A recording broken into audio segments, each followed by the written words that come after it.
सत साहिब सतगुरुदेव की जय।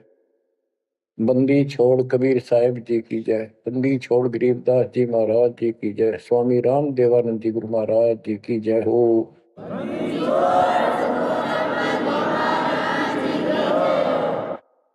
सर्व संतों की जय, सर्व भक्तों की जय, धर्मी पुरुषों की जय। श्री काशी धाम की जय, श्री सुडानी धाम की जय, श्री क्रोथा धाम की जय, श्री बरवाड़ा धाम की जय।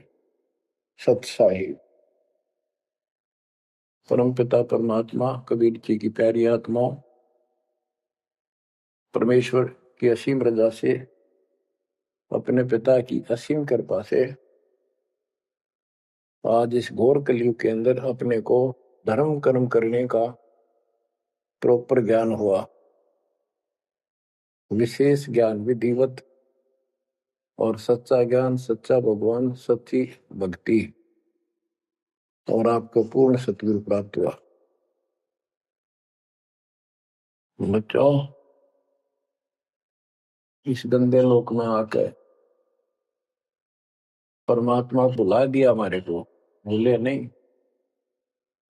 ये त्रिगुण में माया, रविगुण धर्मा से निकल रहा गुण, सतगुण विष्णु जी से, तमगुण शंकर जी से हमारे ऊपर इतना जबरदस्त प्रभाव रखता है कि हम सब भूल जाते हैं और इनसे प्रेरित होकर के सारे उल्टे काम करें। ब्रह्मा जी के गुण से या ठाठ बाट की इच्छा होती है, राजपाट की इच्छा होती है, और संतानों उत्पत्ति बाई फोर्स कराई जाती है। जीव के वश का नहीं होता। और फिर ममता मोह एक ऐसा रोग लगा रखा है, ये सबता लग जाता है। किसी से 10 दिन ठीक से बात कर ले, उससे मोह हो जा। और अपने परिवार में जन्म लेने वाले बच्चों से तो होना ही होना, वहां तो सीने से लगाते हैं उनको। तो होता क्या है, ये काल का आहार तैयार करवाया जाता है। गीता अध्याय 7 श्लोक 12 में कहा है कि अर्जुन, रजगुण तमगुण सतगुण, रजगुण ब्रह्मा, सतगुण विष्णु, तमगुण शिव जी, इन तीनों गुणों के द्वारा जो कुछ भी हो रहा है उसका निमित्त मैं हूं। मैं इनमें नहीं, यानी मैं इनसे अलग हूं, ऊपर हूं। रजगुण ब्रह्मा से उत्पत्ति, सतगुण विष्णु से मोह ममता एक दूसरे में जकड़ देना, सतीथी बोल रहे इसको, टिके रहे यहाँ पर। और तमगुण शंकर से संहार, ये है यहाँ का प्रोसीजर। हमारी आंख कतई नहीं खुलती क्योंकि प्रेशर ज्यादा है, इतना दबाव है, जीव की अवस्था नहीं है। आपको इतना ज्ञान सुना दिया और सुना रहे हैं, इस ज्ञान से आपके अंतःकरण में ये फाइनल हो जाएगा एक दिन। क्योंकि बार बार कोई वस्तु सुनते हैं, उसका धीरे धीरे धीरे धीरे असर बनना शुरू होता है। हम बातें सुनते हैं, सत्संग सुनते हैं, विचार मालिक के सुनते हैं, वाणी सुनते हैं, तो एक बार तो कति वैराग आ जाता है कि सचमुच बहुत गलत जगह फंस गए या कुछ भी अपना लेंगे। और उसके थोड़ी सी देर के बाद, क्योंकि हमें और काम भी करने होते हैं, ये व्यवस्था यहाँ की ऐसी है, तो फिर शाम तक कति भूल पड़ जाती है। बस मंत्र कभी कभी याद आ जाते हैं, करने हैं। सुबह दोपहर शाम की वो नियमित सतुति भी याद रह जाती है। बाकी समय हम ज्यादातर अन्य कारोबार के सिलसिले में, रोजगार के सिलसिले में बातें करते रहते। वह फिर से थोड़ी सी भूल पड़ जाती है। फिर जब सत्संग सुनते हो फिर जागृति आती है। ये ऐसे चलेगा, चलने दो।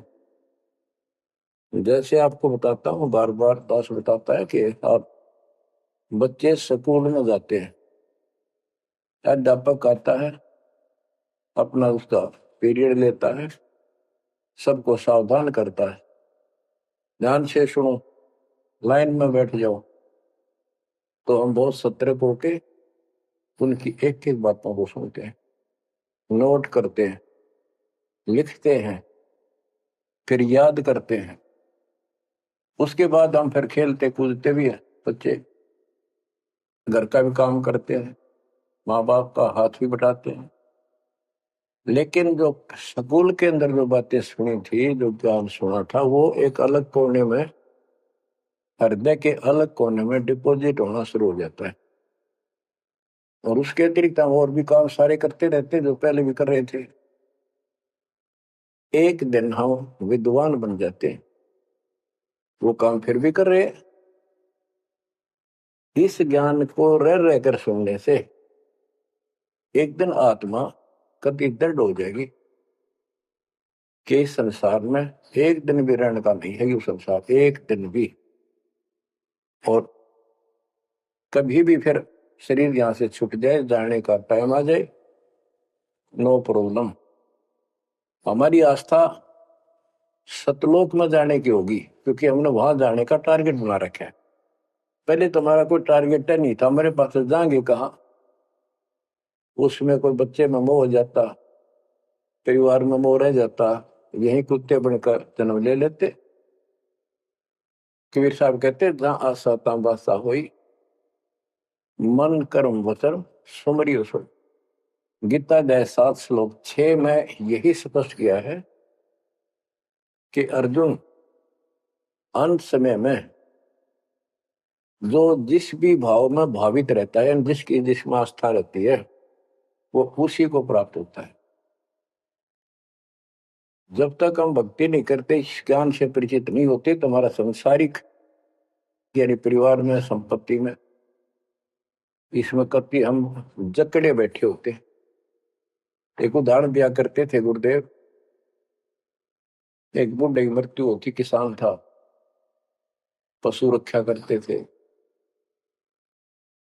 मृत्यु होने लगी,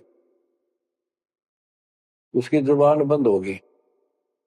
आसपास परिवार के सदस्य आगे, वही पिताजी तो अंतिम टाइम है, वो आगे। तो थोड़ी देर के बाद वो ऐसे संकेत करने लगा, ऐसे इशारा हाथ से। उन्होंने सोचा भाई पिताजी कुछ कहना चाह रहे है, हो सकता कोई धंधा रखा और बताना भूल गया, वो अचानक मृत्यु होगी। एक डॉक्टर बुलाया, उसने पता था कि एक बार ये बुलवा देगा, 500 रुपये लेगा, ऐसा इंजेक्शन लगाता है। वो बुलाया, उसने इंजेक्शन ला दिया। पिताजी बता बता जल्दी क्या कहना चाहो थे। एक गाय का बछड़ा झाड़ू मुंह में दे रहा था, उन्हें खराब कर रहा था। जो बोला, देख यो बछड़ा झाड़ू चाबे, तुम कित मर गए, नाश करोगे मेरे गाय पक्ष है, ये नुकसान कर दिया। 2.5 आने की झाड़ू 500 रुपये पड़ गई हुए। जहां साता बादशाह हुई, वहीं पर कुत्ता गधा पशु बनकर वहीं जन्म लेगा। तो हमारी ये वृत्ति यहाँ से हटेगी इस ज्ञान से। अंतिम समय आप यहाँ कुछ याद नहीं आओगा।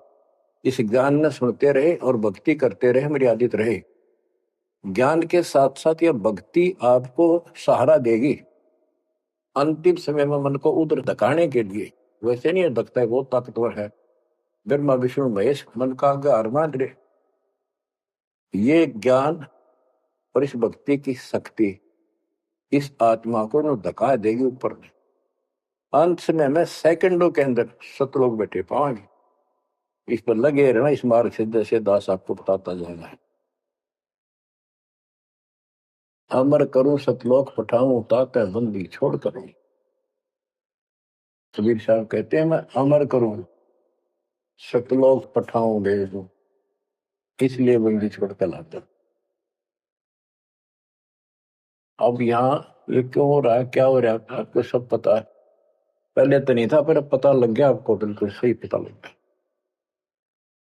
माता पिता के सामने बच्चे एक या दो तुरंत मर जाते हैं, टक्कर मारते रह जाते हैं, हाथ कुछ नहीं आना, और कई महीने वर्षों तक उनकी याद सताती रहती। हम इतने विवश हैं, हम इतने बंद में हैं, हम कुछ नहीं कर सकते, लाचार हैं। एक राष्ट्रपति किसी देश का या प्रधानमंत्री या अन्य कोई शख्स मानता अपने आप को, उसका इकलौता बेटा मर गया, प्रधानमंत्री टक्कर मारा वो टक्कर, और उससे पहले जब आकाश में वो थी उसकी तुती, साथ में आकाश में रहा था, उसका दिमाग धरती पर पटक दिया। एक बताते हैं महाभारत में प्रकरण आता है, द्रोणाचार्य ये गुरु था कौरव पांडवों का, और शिक्षा दिया करता मोह मत करो, मोह सबसे बड़ा खतरनाक है। द्रोणाचार्य का जब लड़का अश्वत्थामा मरा नहीं था उस समय तक, ये कह दिया गया कि अश्वत्थामा मर गया। वो झूठ बुलवाई गई थी श्री कृष्ण में प्रवेश काल द्वारा कि एक अश्वत्थामा नाम का हाथी था, उसको मार दिया गया। और युधिष्ठिर का बहुत विश्वास करते थे सब कि ये सत्यवादी है, कभी झूठ नहीं बोलता। तो काल ने यह चाल चाली कि द्रोणाचार्य पांडवों की सेना को मार डालेगा। बहुत जबरदस्त तीरंदाज है, बहुत गजब का सूरवीर निशानेबाज है, इसको कंडम किया जाए। तो उसको कंडम करने का तरीका अपना कि इसको यह झूठी खबर फैलाई जाए कि अश्वत्थामा का बेटा मर गया युद्ध में, फिर ये पागल हो जाएगा। ऊपर तक दुनिया गीत गाती है, जब लग गए अपने जब पता लग गए तो युधिष्ठिर से झूठ बुलवा दिया कि तूने कह दे कि अश्वत्थामा पीते, अश्वत्थामा मर गया, तेरी झूठ भी ना होगी, हाथी मर गया ना, ये हो जाएगा। तो पहले तो युधिष्ठिर माना नहीं, फिर ये कहा कि हाथी मार दिया है तो झूठ थोड़ी है। झूठ तो थी है, जो थोड़ा पहले हम छोटे से थे तो यूं कहते अरे झूठ बोली तो ना पाप लगेगा, बोला ना, उंगली पर उंगली चढ़ा के बोली थी, ये कौन पाप लगे। यानी अपने फार्मूले हैं, पाप तो लगेगा। तो सब ने कहा कि आपका बेटा अश्वत्थामा मर गया द्रोणाचार्य। तो बोला नहीं, मेरा बेटा नहीं मर सकता, नहीं मर सकता, उसको मारने की हिम्मत किसी में नहीं है। कि युधिष्ठिर कह देगा तो मैं मान जाऊंगा। तब युधिष्ठिर ने कहा अश्वत्थामा थे नर नर, तो जोर तो बोल दिया, और आदमी या हाथी ये नहीं कह सकता, वो मन मन में बोल दिया। तो यह बात सुनकर अश्वत्थामा थे, अश्वत्थामा मारा गया। आगे कड़ा सुना था द्रोणाचार्य नरवा कुंजर कह गया, वो इतना पागल ने ढाल हो गया, टक्कर मारा, कति कंडम होगा, उसने हथियार भी नहीं उठा उसने। और पांडवों ने वो गढ़ जीत लिया उस साइड का जहां वो मोर्चा डटे खड़ा था। तो बच्चों ये मोह इतना जबरदस्त है, जीव के बस का नहीं है। पर बनता कुछ नहीं, बचाओ कुछ नहीं। तो इसका बचाओ अब है तो ज्ञान हो, ये ज्ञान जो दास बता रहा है ये आपके हृदय में जच जा कति, ये कुछ भी अपना नहीं है, 100 की 100 साची है, पर मन मानने तैयार नहीं, आत्मा को दबाए रखा है। ये सब काल आहार हमसे पैदा कराया जाता, जैसे कसाई बकरे पालता है, कसाई बकरे पालता है, उनके लिए चरागाह बनाता है, सुंदर तालाब बनाता है पानी पीने के लिए, उनके लिए छाया गर्मी सर्दी ओलों से बचने के लिए शेड डालता है। पहले झोंपड़ी डाला करती थी घास फूस के लकड़ी से, अब टीनों का शेड बनाते, पंखे लगा दिए गए। और ये समझो कि जैसे कसाई ने 3 पाली रखे हैं नौकर, एक बकरे मोल लाके वहां छोड़ता है, दूसरा उनकी पालन पोषण करता है, और तीसरा उनमें से निकाल के और अपने कटवा देता, बेच देते हैं, कसाई को सौंप देता है। ये प्रोसीजर है यहाँ पर। जैसे कसाई कभी कभी आता रहता है, बकरों को देखता है, संभालता है, तो उनके कमर पे हाथ मारता, शरीर पे, और वो उसको अपना एक बहुत हमदर्द मित्र मानते हैं, मालिक मानते हैं। देखो हमारे को कितनी सुविधा दे रखी है, पानी क्या, घास क्या, गर्मी सर्दी से बचने का। वो देखता तो हाथ मार के ऐसे है कि ये कितनी कीमत का हो गया, कितना मांस है इसमें। और वो समझते हैं ये प्यार करे हमारे से, कसाई लाड करता है, वो भी उसको प्रतिफल में जीभ से चाटते हैं उसका हाथ, प्यार करते हैं। और कई कई तो उसके ऊपर पैर फैला कर उसको प्यार देना चाहते हैं, सीने से लगाना चाहते हैं। बकरे ऐसा पशु भी प्यार देते हैं, उसको अपना मानते हैं। वो देख रहा है इसमें मांस कितना है, और नौकरों को बता देता है इनको निकाल लो। उसका कोई रहम नहीं है, कितना लाड करो, कितने उसके गुण गाओ। उसने उद्देश्य यही है, मतलब यही था उनको पालने का। कबीर साहब कहते हैं, खाई खुराक का पहन पोशाक का यम का बकरा पलता है। या बढ़िया बढ़िया माल खा के और सुंदर सुंदर कपड़े, ड्रेस, कटपट फैंसी के कपड़े, ये पहनेंगे वो पहनेंगे। कहते खाई खुराक का पहन पोशाक का यम का बकरा पड़ता है। काल के बकरे पड़न लग रहे हो तुम।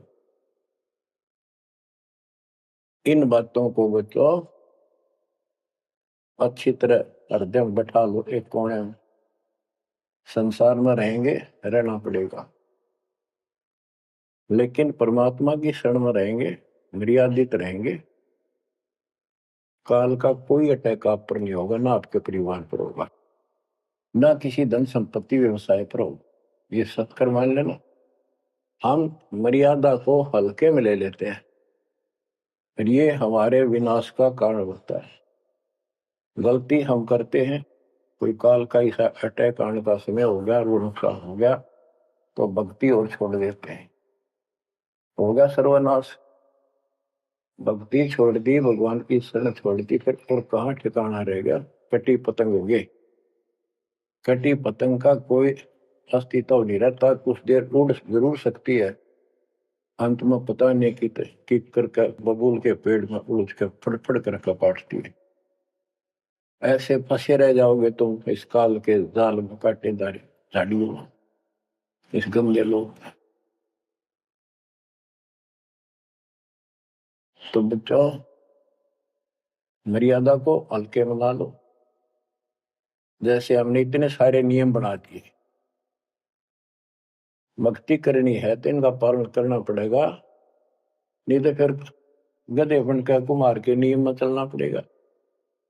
एक कदम भी अपनी मर्जी से नहीं जा सकते, बैल बनकर नाथ डल जाएगी, छच्चर बनकर बग्गी में दौड़े जाओगे, रेड़ी में, फिर चलेगी क्या आपकी मर्जी।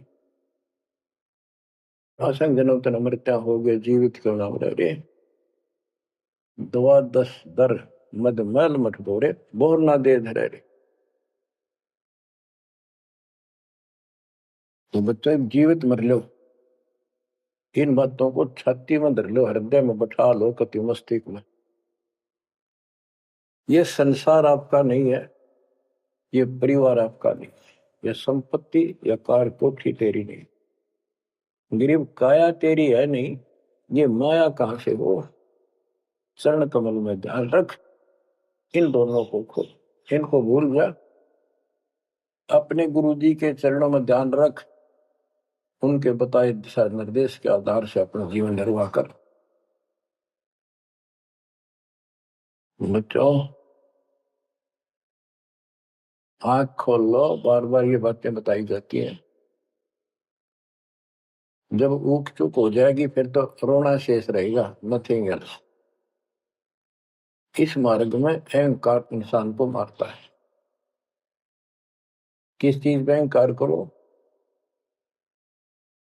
माया होगी तो अहंकार होगा, कोई पोस्ट पद ठीक सी होगी तो अहंकार होगा, शरीर स्वस्थ है, थोड़ी सी जान है, अहंकार हो गया। एक परिवार में 5-4 लाठी ठानिए हो गए तो अहंकार हो गया, और अपने बॉडी की ताकत का अहंकार। और भी सैकड़ों कारण है जो इंसान के मन में दोष पैदा हो जाता है। तो ये इंसान का सबसे बड़ा खतरनाक शत्रु है। परमात्मा को अहंकार पसंद नहीं, और छोटी मोटी गलती को माफ कर सकता है। रावण था जिसे अहंकार नहीं छूटा, 10 मस्तक सर भी काट दिए, 10 बार काट दिए तो वापस दे दिए, ले भाई। ये सारा कुछ खेल कबीर साहब का किया, सारा कुछ। ये आत्मा परमात्मा की है, चाहे आज राक्षस है, चाहे कोई कसाई है, चाहे देवता है, चाहे ब्रह्मा विष्णु महेश है, चाहे कीड़ी आती छोटे जीव है, कोई मनुष्य है, स्त्री पुरुष है, बालक बच्चे जीव जंतु सब उसके हैं। काल चाहता भक्ति में इनकी आस्था खत्म हो, मालिक चाहता है इनकी भक्ति में आस्था खत्म ना हो, फिर कति गए काम क्या। जो भी जैसी साधना मालिक के नाम पर बैठ कर कहीं कर रहा है, उसके पिछले संस्कार से, उस भक्ति से जो उसको मिलना है, उसके साथ साथ परमात्मा उसको सहारा देते।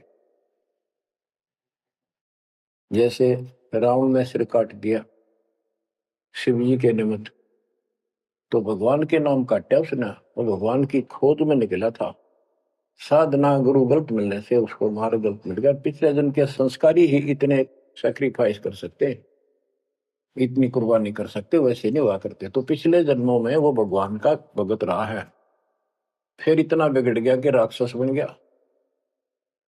तो उस मालिक ने उसको 10 शीश वापस दिए, लेकिन बकवाद करी तो अंत बुरा हुआ। उसके कर्म मत उसने दीदी सीधी की, उनसे धन दे दिया, वो धन भी यही छोड़ गया। गिरफ्त सर्व सोने की लंका होती, रावण शरण दी, एक पलक में राज विराजी, जम के पड़े दी। मन तो सुख के सागर बसरे, और न ऐसा यसरे। क्या मांगो कुछ थिर न राही, देखत नैन चला जग जाई। एक लख पूत सवा लख नाती, उस रावण का आज दीवान बाती। एक पुत्र मांगते फिरते हैं, एक बेटा देते, हे भगवान बेटा हो गया। बेटियों की तो हम गिनती नहीं करते, बेटा चाहिए बेटा। वो किस लिए उगलफहमी पैदा कर रखी थी कि बेटा ना हो तो गति नहीं होगी माँ बाप की, क्योंकि अंत समय में जेठा बेटा, बड़ा पुत्र माँ बाप का अंतिम संस्कार करा, यानी उसने फूका है, फिर उसकी अस्थि डाल का है, फिर उसकी क्रियाक्रम करावे, तो उसकी गति हो। और जिसका बेटा नहीं, उसकी गति नहीं हो सकती। उसको तो संतान वाला मना नहीं करते थे। अब तो ये चांदना होगा, रोशनी होगी, बेटा बेटी है। कितनी मूर्खता का काम था। लेकिन काल ने तो उल्टी पढ़ाई पढ़ानी, उल्टा रास्ते डालना, वो होना एक परंपरा बनाकर बैठ गए। वो एक लकीर गया फकीर होंगे। जैसे राजा दशरथ का सबसे बड़ा बेटा रामचंद्र था, उसको राज दे दिया, और फिर उसको वनवास देना पड़ गया मजबूरी में। रामचंद्र जी वनवास में चल पड़े। राजा दशरथ का इतना मोह था अपने बच्चों में, रामचंद्र में विशेष, और जो बिछुड़ा उसमें ज्यादा हुआ करे। तो नो चल पड़ा, महल के ऊपर चढ़ के देखा, दिखता रहा, पर नहीं दिखा तो चौबारे की अटारी पर चढ़ गया। चौबारे पर चढ़ कर जहां तक उससे दिखा, फिर मुंडेर पर चढ़ गया, एडी ठाई गिर गया, वहां से जमीन पर गिर गया, गिरते मर गया। अब रामचंद्र वापस नहीं आया, उसका अंतिम संस्कार किसने करा? वो पूछने वाला वे मंदबुद्धियों ने, जो दुनिया को भ्रमित क्या करते थे, किसी की अकल वहां नहीं गई वहां तक। जेठा बेटा था ही नहीं, फिर उसके अंतिम संस्कार किसने करे? दूसरे ने करे होंगे। तो ये बात कहने की है, तो इसका मतलब उसकी गति हुई नहीं, बेटा होते हुए भी अंतिम संस्कार नहीं कर सका। तो इन बातों ने छोड़कर सतगुरु कबीर साहब द्वारा जो ज्ञान दिया है इस पे दृढ़ हो जाओ। देखो हमारी सारी बात उल्टी है। भक्ति मार्ग में बेटा है बेटी है, अच्छी बात है। परमात्मा के चरणों में लग गए दोनों तो हम तो बरी से हो गए, क्यों भगवान आप पर खड़ा हो गया। और बेटा भक्ति नहीं करता बेटी करती है तो एक कोडी का नहीं हो बेटा किसी काम का। कबीर साहब कहते हैं राम रटत कन्या बलि साकर बलाना पूत छेरी के गल गल थना जिसमें दूध न बूत। बकरी के गल में एक खाल डाल लटका रहा थन के साथ व्रत की खाल। कहते वो बेटा था गल का ऐसे वजन है सिर पर, बेमतलब का व्रत का दिखावा दिखावा है। और वह बेटी अच्छी राम रटत कन्या बलि सकट बलाना पूत। तो बच्चों ये दातम मार्ग है, इसमें सारी बातें पहले से विपरीत हैं। देखो बेटा ना होगा बेटी बेटी होगी तो यहाँ सृष्टि नहीं चलेगी, और बेटी बेटी होगी बेटा नहीं हुआ तो भी दिक्कत संसार की सृष्टि में आ सकती है। बाकी भगत का कोई फर्क नहीं पड़ेगा। इन बातों को जो दास कहता है इनको एक सामान्य बातें ना समझना निष्कर्ष है इस जीवन का।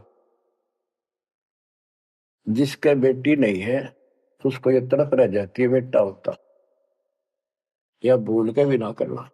इन बेटे वाले देख लो कितने सुखी, टाइम पर रोटी नहीं चाह नहीं तरसे बैठे बैठे। वो छोटा सोचा बड़ा आप दे देगा, बड़ा सोचा छोटा कह देगा। बड़े बेटे आख्या में आंसू बुढ़ाएंगे। और बेटी आखिरी सांस तक प्यार देती है अपने माँ बाप को, एक आदि ने कमी बात कह नहीं सकते। वो किस्से की बिना होती हो तो आत्माएं नष्ट होती है आखिरी सांस तक।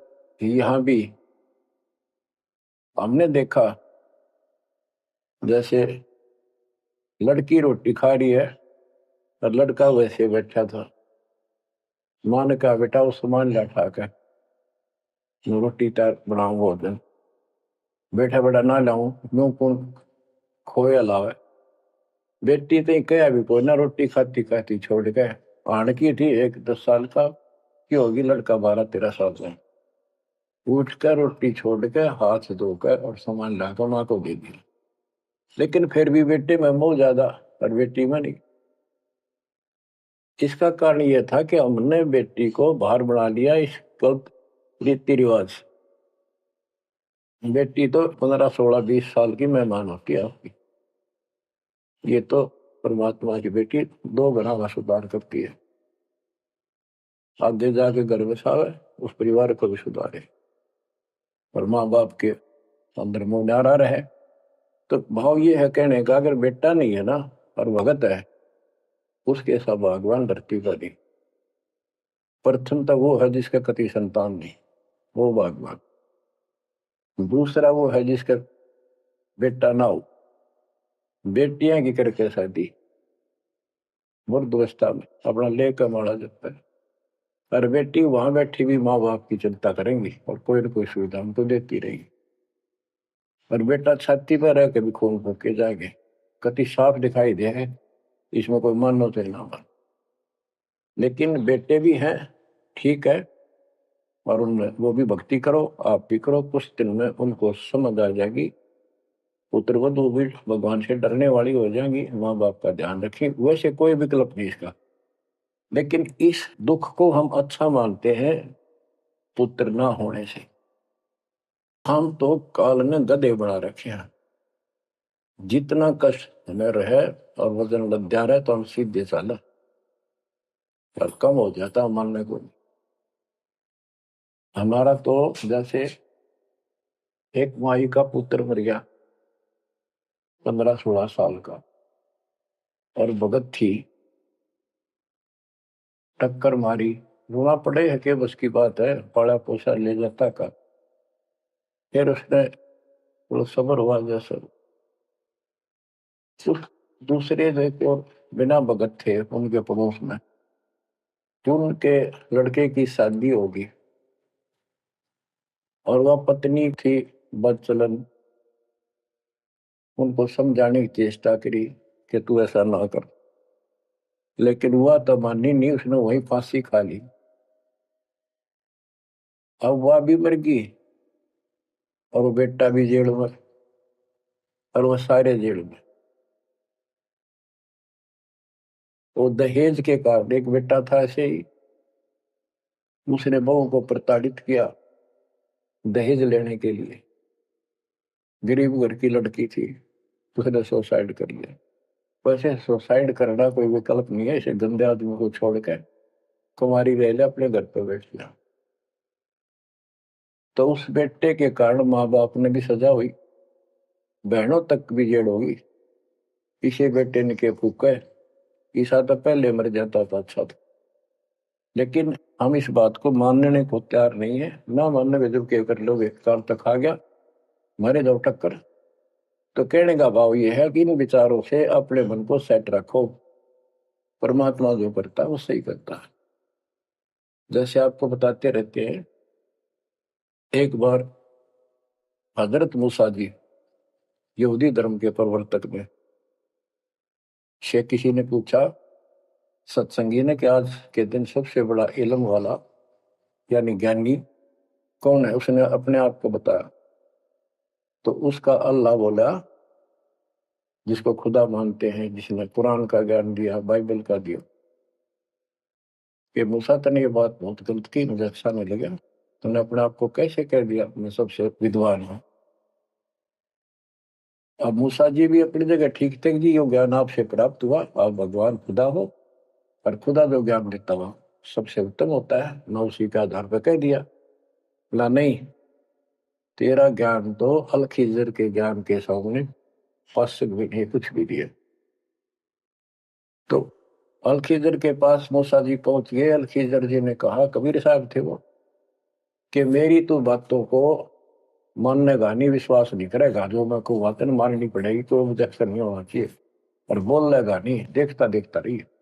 मूसा जी बोले, बिल्कुल महाराज, जैसे आप कहोगे, मुझे सब्र करने वाला पाओगे, कति मैं ऑब्जेक्शन नहीं करूंगा आपकी बातों में। अगर तू खरा उतरा तो ज्ञान बताऊंगा, ना बताऊंगा। उसने रास्ते में चलते एक जवान लड़का था, 17-18 साल का, अलखीजर ने पकड़ के और उसकी गर्दन पकड़ के मार दिया। तो मूसा जी बोले, तनिष बे दूसरे को मार दिया, तेरा दिमाग खराब है, क्यों क्यों मारा तेने, क्या बिगाड़ा तेरा इसने। तो अलखीजर बोला, मैंने कहा था मैं जो करूँ तू देखता रहिए, बोलना नहीं है, मेरी क्रिया पे अविश्वास ना करना। मूसा जी ने अपनी गलती मानी, चल पड़ा। ऐसे ऐसे 2-3 और कारण गए, सब में उसने ऐसे ऑब्जेक्शन किया, आखिर वो बिना हार गया। मूसा कि मैं इस योग्य नहीं, मैं आपकी बातों को विश्वास करता रहा हूँ। लास्ट बताया जाए कि इस क्रिया के बाद तो फिर ऑब्जेक्शन किया तो मैं तेरे से बात नहीं करूंगा, ना पे बताऊंगा। ज्ञान बोला भी ठीक है, उस पर भी हार गया वो। तब अल खिजर बोला, सुन ले, ज्ञान तो तूने बताऊ नहीं, तो वो लड़का क्यों मारा था। वो ऐसा दुष्ट पैदा हो गया था, इसके माँ बाप भगत हैं और उनको इतना परेशान करता, वह रो रो का टाइम काटते। उसके स्थान पर भगवान ने उनके घर में 50 साल की उम्र में एक बेटी का जन्म दिया, उनका सुखी जीवन बना। ये प्रमाण है उसके अंदर, बाइबल के अंदर। तो बच्चों, ये सत्य मान लो, मालिक जो करे उसको सही मानो, चूक चूक हो भी जाता, भगवान से दूर ना हो जाना।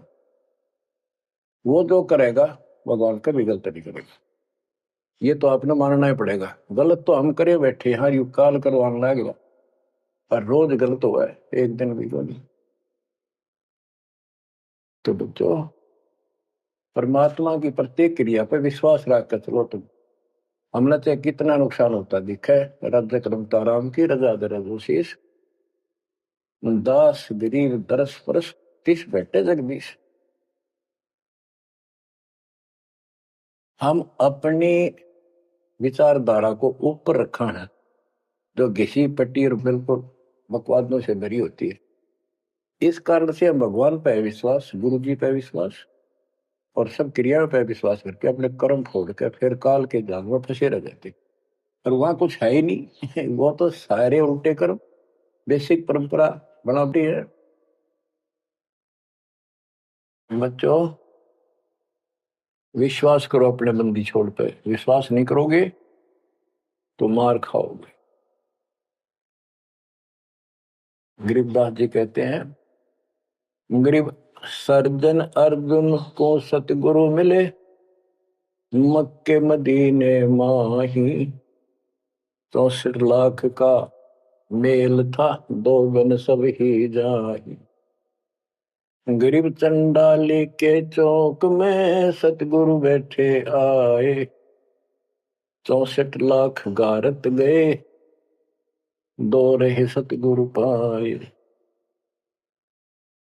गरीब सर्जुन अर्जुन ठाहरे, सतगुरु की प्रतीत, सतगुरु यहाँ ना बैठिए, यो द्वारा है नीच। गरीब ऊंच नीच में हम रहे, हांड चाम की दे, सरगुन अर्जुन समझियो, रखियो शब्द स्नेह। बच्चों, सरजुन और अर्जुन नाम के दो मुसलमान थे। इनके नाम तो मुसलमान पद्धति पर थे। परमात्मा मक्का मदीने में गए तो वहां बहुत से चमत्कार किए। इन दोनों आत्माओं को समझ में आई ये बात। फिर ये सारी संगत में वहां मुसलमान थे, 2 वक्त मुसलमान रहे। वैसे तो काफी थे मुसलमान भी, पर ये विशेष दृढ़ थे, सब नियमों का पालन करने वाले थे। तो इनका नाम बदल के सरजुन और अर्जुन रख दिया। परमेश्वर कबीर जी ने संगत की परीक्षा लेने के लिए एक लीला की कि ये विश्वास करते हैं या नहीं करते। क्योंकि भक्तों में गुरुदेव के आदेश का भी पालन कम होने लगा था। जैसे एक लड़की थी, उसको ज्ञान हुआ वो गलत काम करती थी, वैसा थी। अपना जीवन सुधारने के लिए मालिक से ज्ञान सुना, सत्संग में आने लगी, तो संगत वाले उसको धिक्कारने लगे। गुरु जी से बताया, गुरु जी ने सत्संग के बाद उनसे कहा, भाई आपने इस चीज से कोई लेना देना नहीं, कोई सत्संग सुनेगा नहीं तो आत्मा कैसे साफ होगी, कपड़े को पानी साबुन लगेगा नहीं, उसका मैल कैसे उतरेगा।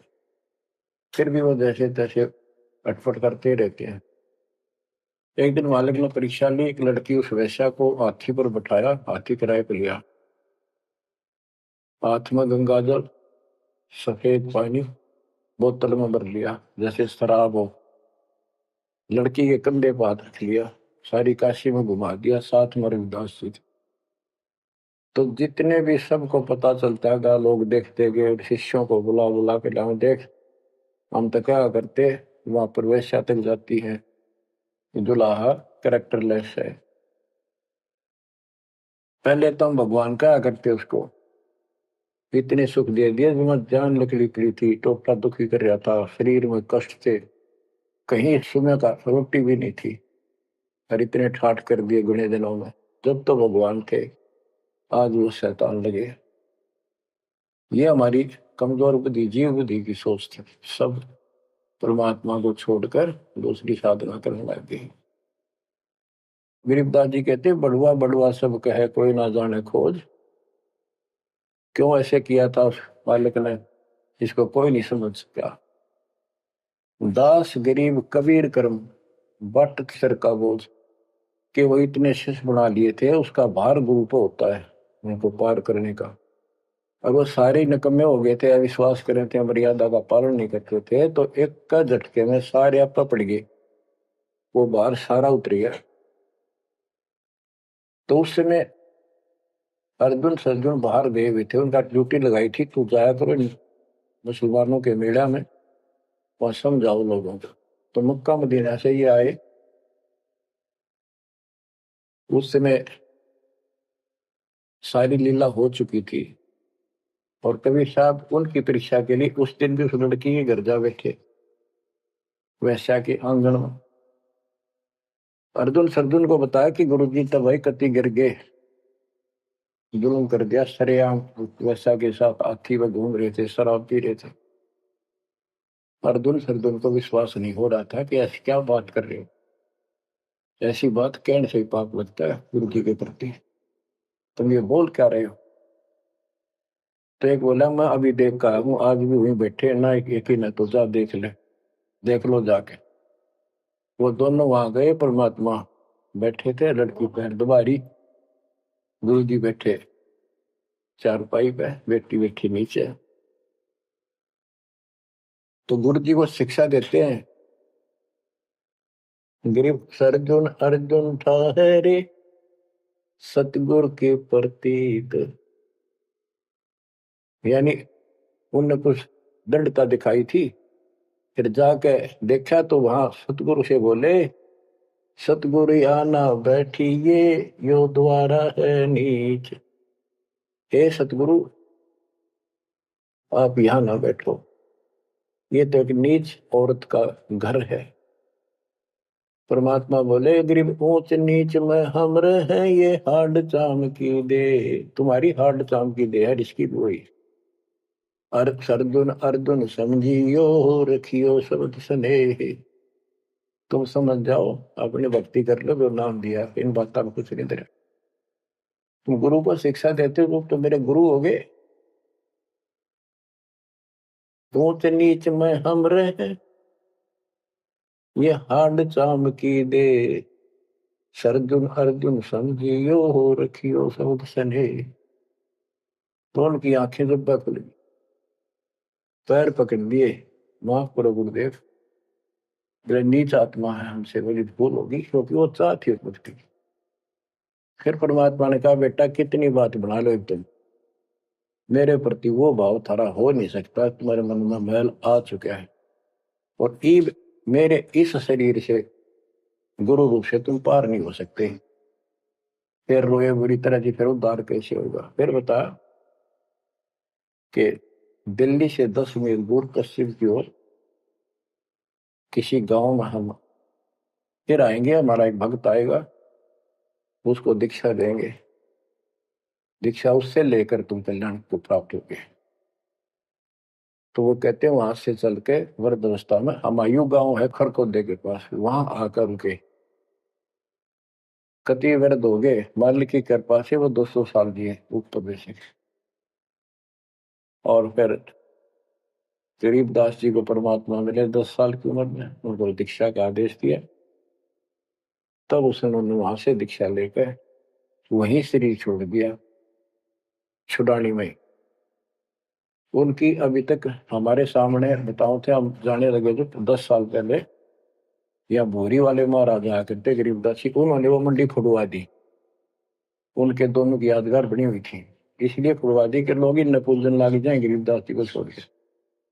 तो कहने का भाव यह है, बच्चों आंख खोल लो, इन बातों में कुछ इंदिरा, गुरु के प्रति कभी अविश्वास नहीं होना चाहिए, और परमात्मा की प्रत्येक क्रिया को शिरोधार्य होना चाहिए। आंख खोल लो, परमात्मा बार बार यह मौका नहीं देगा आपको, समझा है तो सिर दर पाओ, बोर नहीं रे ऐसा दो। ये संसार समझदा नहीं, कहंदा शाम दोपहरे में, गरीब दास ये वक्त जात है, रोओगे इस पैरे। भक्ति नहीं करते वो न्यू रोएंगे, गलत साधना कर रहे वो रोएंगे, ये सच्ची भक्ति करके मर्यादित ना रहे तो तुम रोओगे। कभी सिद्ध हो जाओ, समर्पित हो जाओ, मालिक के चरणों में सदा ध्यान रखो, बुराइयों से बचो, सेवा सुमन दान करो, मर्यादा का निर्वाह करो, मालिक आपको मोक्ष दे। सत साहिब।